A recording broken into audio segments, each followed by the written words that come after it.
akan bekerja sama nantinya dengan seluruh civil society yang juga mempunyai concerns yang sama.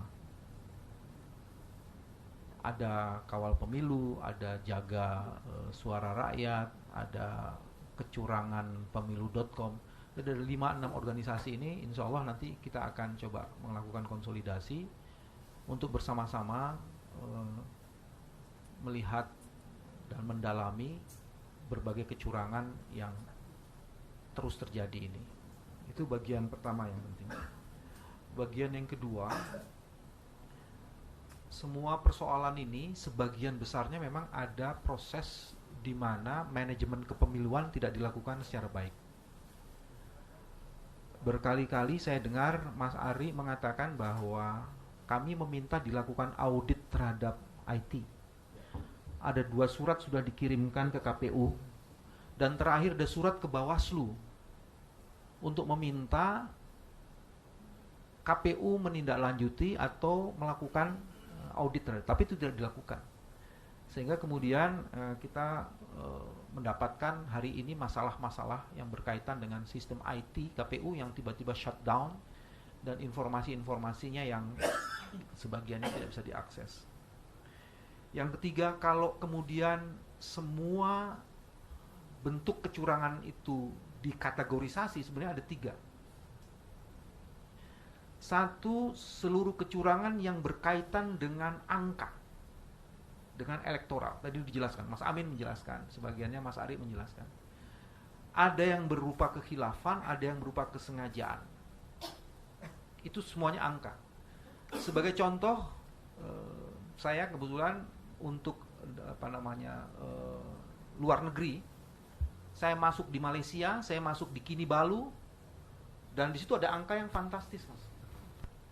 Saya masih ingat tuh, nomor 1 kalau tidak salah cuma dapat 22. Nomor 2 dapat 77, nomor 3 dapat 36. Itu di C1.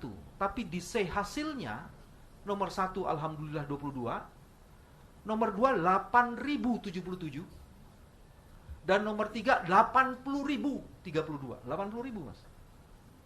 Jadi kebayang itu, angka itu fantastis sekali. Tapi yang menarik, begitu angka itu dikeluarkan, KPU buru-buru kemudian melakukan revisi.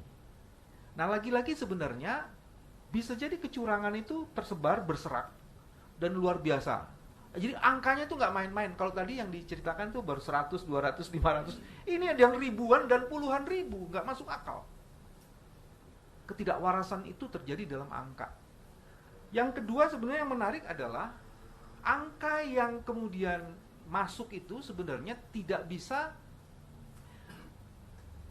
memuat kecurangan-kecurangan sebelumnya. Kalau money politik itu juga terjadi nih. Yang berserakan tuh money politik. Nah, money politik itu yang tercermin menjadi angka. Angka itu yang sebagiannya ditulis tidak benar. Jadi money politiknya itu juga dahsyat luar biasa. Angkanya sebagian juga ada, bukan hanya KPU, ada yang dicoblos-coblosin langsung. Nah, itu juga ada soal. Nah, yang ketiga yang tadi Mas Ari sebagian besar mengatakan, itu adalah soal lembaga penyelenggaranya. Lembaga penyelenggaranya ada KPPS yang mengarahkan, atau petugas TPS yang mengarahkan lansia, ada yang tidak memberi ruang pada saksi. Itu hampir sebagian besar. Informasinya adalah berkaitan dengan independensi, integrity dari orang yang disebut dengan KPPS. Itu bagian yang, jadi kecurangannya itu seperti itu.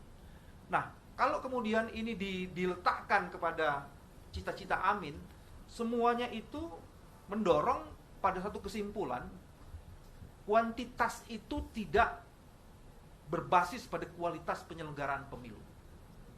Sehingga klaim kemenangan itu menjadi tidak valid karena kuantitas yang dirumuskan itu tidak berbasis pada kualitas penyelenggaraan pemilu yang diatur oleh undang-undang itu. Yang lebih menyedihkan lagi sebenarnya, legalitas yang dihasilkan itu sama sekali tidak mempunyai dasar legitimasi. Mas SS, Mas Sudirman tadi mengatakan seperti itu. Kalau kecurangan terjadi, integritas tidak terjadi, fairness tidak terjadi, bagaimana legitimasi bisa dibangun atas legalitas kuantiti yang tadi dikemukakan? Kami hampir sampai pada kesimpulan bahwa masif, sistematik, dan terstruktur itu benar-benar terjadi. dengan kualitas kadar pelanggarannya yang jauh lebih dahsyat ketimbang